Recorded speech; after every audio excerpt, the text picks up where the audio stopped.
mucho. Y apareció otro chico como Mariano Frank, que también fue víctima, según él, de las prácticas de Lotoki. Y como también él dice que ha hecho las pertinentes denuncias y relata a través de redes sociales cuál fue su derrotero en los últimos tiempos por las supuestas malas praxis del galeno, es que se van multiplicando los casos. Algunos no se hacen públicos, como decíamos ayer, ¿no? Porque la gente tampoco quiere revelar sus intimidades respecto de qué retoquecito se hizo, qué cirugía se hizo, o qué fue privacidad, ¿no? Porque es algo muy personal, por ahí es lo que uno decide hacerse. Lo cierto es que, bueno, otra víctima, Mariano Frank, como dijiste, Ro, internado por haber pasado bajo tratamientos quirúrgicos de Lotoki, y se suma a esta lista de Silvina Luna, que por cierto, recordemos, ha tenido una leve mejoría en las últimas horas. Pero bueno, ¿qué pasa con esto, no? ¿Qué pasa en el momento de tomar la decisión? Con los estudios pertinentes que uno se tiene que realizar a la hora de pasar por un quirófano. Sí, porque hay que hacerse un prequirúrgico, hay que hacer extracciones de sangre. Exacto. Y declarar, y ser honesto, declarar las enfermedades preexistentes que uno pueda tener, ¿no? Lógicamente. Pero bueno, los médicos también tienen su cuota de responsabilidad. Vamos a preguntar al doctor Matías Vidal, que es penalista. A ver. Esta delgada línea que tiene que ver con el contrato que uno firma con el médico para una adecuada praxis médica, ¿no? Y esa delgada línea entre lo que uno le permite al médico y lo que el médico debe hacer como una buena praxis. Porque los médicos lo primero que te dicen es, y vos diste tu consentimiento. Sí, pero yo di el consentimiento para que hicieran las cosas bien, no para que las hicieran mal. ¿Cómo estás? ¿Qué tal? Buenas tardes. Matías. Matías Vidal, doctor Matías Vidal, se nos cortó el doctor Vidal. Mientras conectamos a Matías Vidal, ¿sabés que en estos últimos días, hablando del tema de Silvina Luna y demás, médicos, cirujanos, muchas veces se encuentran en una situación difícil y complicada? ¿Por qué? Porque cuando van los pacientes y van con exigencias, ¿no? Me quiero poner, no sé, labios, por ejemplo. Vamos a lo más sencillo, lo más práctico que sería hoy. Me quiero colocar labios. Y si tu cirujano te dice, no, mira, ya me parece que tenés un montón. Bueno, es que si no me colocas vos, voy a ir a otro médico. Esto me lo contó real un cirujano plástico. Siempre lo dicen los médicos, Me lo contó real. Entonces, ¿cuál es el límite? ¿Cómo haces para ponerle los límites a tu paciente para hacerle entender que ya es un exceso? Y es la responsabilidad de cada médico. Y eso es una responsabilidad también. Si querés dejar un monstruito en la calle dando vueltas con tu nombre y apellido en el sello de la frente, es también el prestigio del profesional el que se juega, ¿no? Lógicamente. Y después, cuando haces con esa paciente, te dice, me voy a ir a otro médico a terminar lo que vos no querés terminar o no querés consentir. Claro. ¿Entendés? Entonces es una postura difícil también para los médicos cirujanos en esta situación. Pero a mí me preocupa más que nada el contrato de consentimiento, el consentimiento que uno da, el consentimiento médico, porque es desde lo que basa su discurso hoy Lotoki. Porque Lotoki dice, ella firmó el consentimiento, ella es la que permitió el uso de metacrilato, es la que permitió un montón de cosas y no informó acerca de una enfermedad preexistente. ¿Cómo va, doctor Vidal? ¿Qué tal? ¿Qué tal? Buenas tardes, ¿cómo están? ¿Qué tal, doctor? Buenas tardes. ¿Qué podemos decir respecto del consentimiento médico, ahora que estamos hablando del caso de Silvina Luna y en donde Lotoki, el médico que la operó y a quien ella endilga la responsabilidad por su actual estado de salud, absolutamente pendiendo de un hilo, porque está en una terapia intensiva y con la obligatoriedad de realizarse un trasplante? Lotoki le contesta, bueno, ella firmó un consentimiento, ella permitió que se le aplicara metacrilato y nunca informó sobre la enfermedad preexistente. ¿Cómo se da la línea de responsabilidad jurídica frente a una situación semejante, en donde es la palabra de uno contra el otro y la praxis médica de por medio? Bueno, sin duda todos los casos de mala praxis son complejos, pero en este caso en particular el doctor Lotoki parte de un supuesto erróneo, que es que el hecho de que se haya firmado un papel basta para decir que estamos ante un consentimiento informado, cuando lo cierto es que el Código Civil y la Ley de Derechos del Paciente lo que exigen es que el consentimiento informado sea el producto de un proceso de información que debe ser claro, preciso, adecuado y basado sobre un montón de puntos, entre los cuales se incluyen los riesgos de la cirugía, la existencia de procedimientos alternativos, qué es lo que pasa si no te sometes a la cirugía, cuáles son las posibles complicaciones, y es importante que el paciente entienda verdaderamente de qué se trata el procedimiento al que se va a someter. porque de lo contrario está brindando un supuesto consentimiento, pero que está viciado.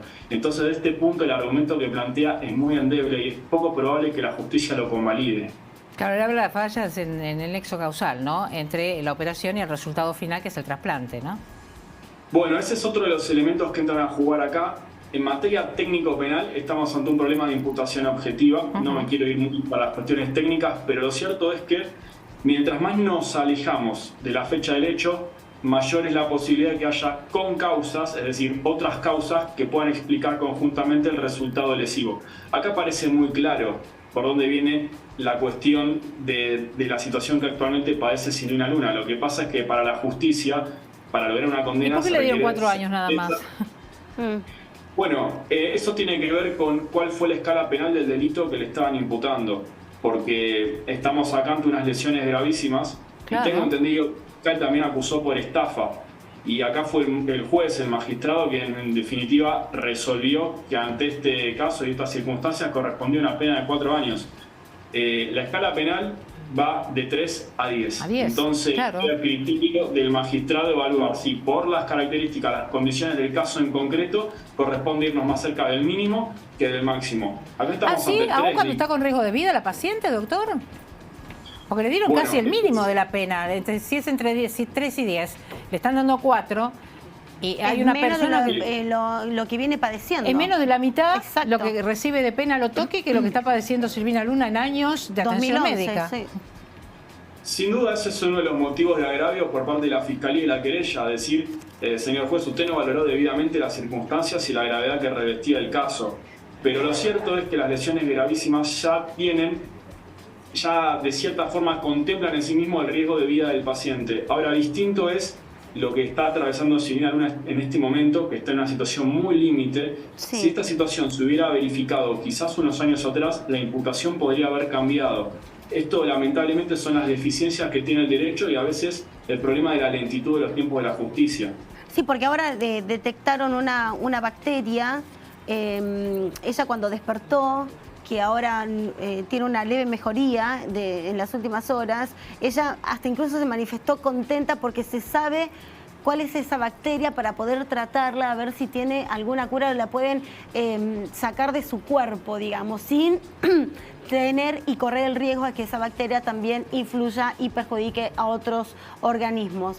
De ser así, o sea, ya lo toque queda fuera de todo lo que esté sucediendo ahora actualmente y a futuro con Silvina Luna. Ya está, él cumplió su condena, él sigue operando, sigue trabajando, no sigue utilizando la sustancia, pero ha generado una complicación en la salud de Silvina Luna. Digo, de acá en adelante no hay forma de que pueda volver a ser procesado, citado, de acuerdo a lo que arrojen los resultados, ¿no?, que van a venir. El problema que tenemos acá es que el derecho penal contempla la prohibición de doble imputación, es decir, que no puede juzgarse una persona 2 veces por el mismo hecho. Okay. Exactamente, exactamente. Hay otros ordenamientos que te permitirían en un caso así, en caso de producirse un fallecimiento, por ejemplo, iniciar un nuevo proceso, como es el ordenamiento anglosajón, pero en nuestro país esto es imposible. Por eso salió a hablar, ¿no? Lotoki salió a hablar y a referirse del tema sin ningún tipo de pudor, ni de remordimiento, respeto por la chica ni de respeto, ni para con Silvina, ni sus familiares y demás. Por eso ahora entiendo por qué salió a hablar, ¿no? Ahora, doctor, yo le pregunto, ¿no? El consentimiento informado, del cual usted habla, que entiendo es una serie de explicaciones que el médico debe brindar respecto de la praxis que va a hacer sobre el paciente y que a veces le digo que realmente es impactante, porque a mí, yo firmé un consentimiento en el que decía que hasta me podían cortar un brazo y donarlo para investigaciones científicas. Y si me negué a firmarlo en principio, me dijeron no lo firma, usted no entra a quirófano.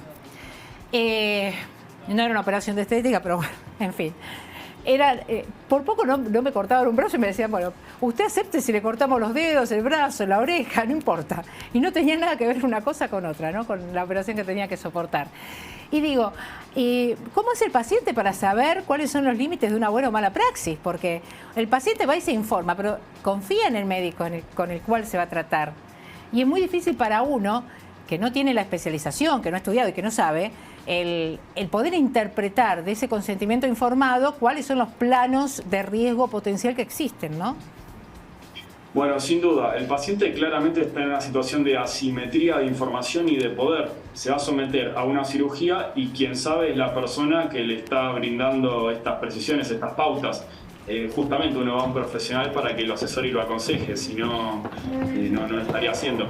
Ahora, lo que puede hacer el paciente en una situación de estas características es, desde ya, demandar más información, pero por eso es el marco normativo el que acude justamente a resguardar al paciente, diciéndole al médico, tenga cuidado porque si usted le hace firmar al paciente algo que el paciente no comprendió, esto no va a ser válido posteriormente para poner a salvo su responsabilidad. Claro. Pero entonces, el paciente con tal de operarse, a mí me operaron de urgencia por una enfermedad bastante grave, entonces lógicamente no me quedaba otra que decir que sí porque quería que me operaran ya.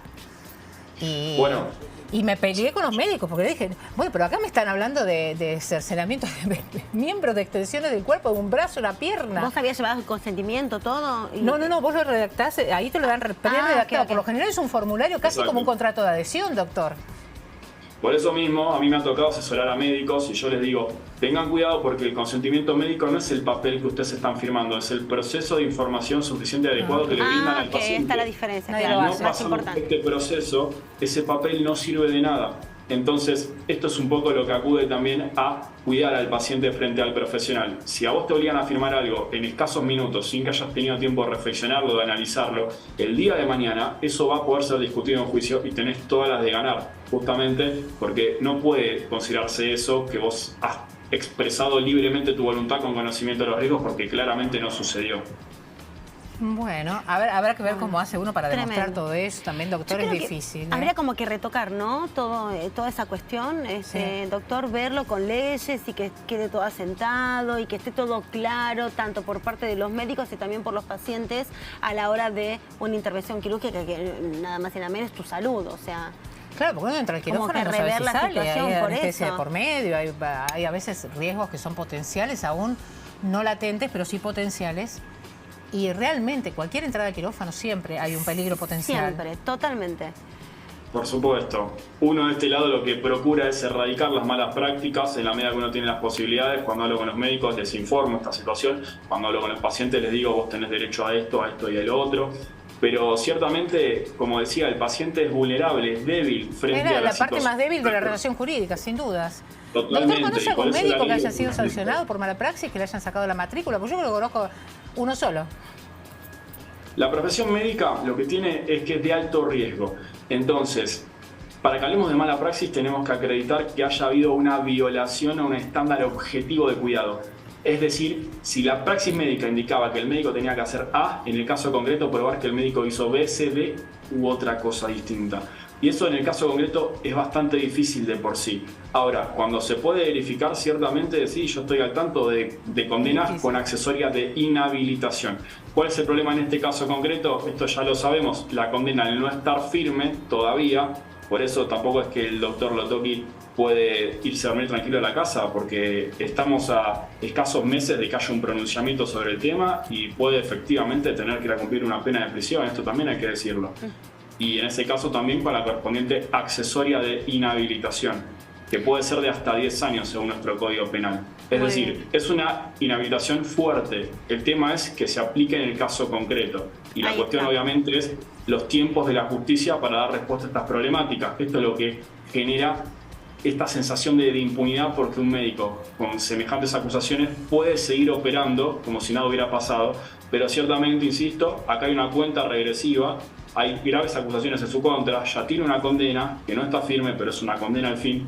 Entonces la situación se le puede complicar de cara a los próximos meses. Clarísimo, doctor Matías Vidal, abogado penalista. Muchas gracias, vamos a seguir con el tema. Gracias por esta intervención. Hasta luego. Un placer.